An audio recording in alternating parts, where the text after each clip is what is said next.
নদী আৰু নাৰী। ঠিক এই ঘাটলৈকে উলটি অহাৰ কথা আছিল আমি, প্ৰেমৰ কোনো প্ৰাচীন প্ৰতিশ্ৰুতি সুঁৱৰি।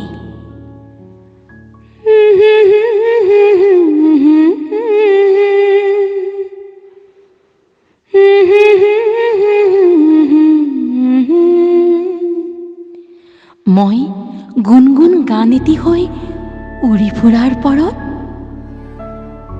তুমি মোৰ হেঁপাহৰ এধানি আকাশ হোৱাৰ কথা, আৰু বেজাৰে দুভৰ কৰা দুচকু আঁকোৱালি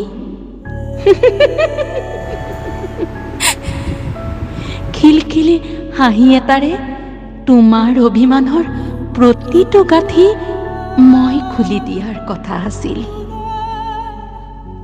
আমি এইবাৰ পাহাৰ চাবলৈ যাম, না সাগৰ।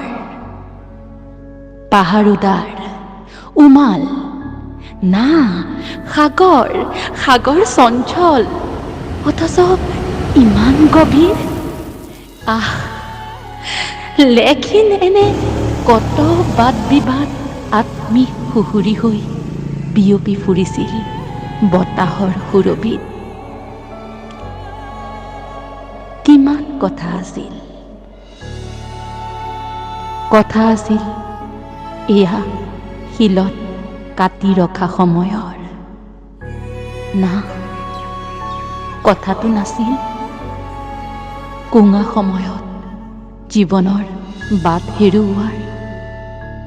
শুনা, পোহৰি পোহৰি সময়ত মনলৈ অহাজন নিচেই আপোন বিদ্যা শপত।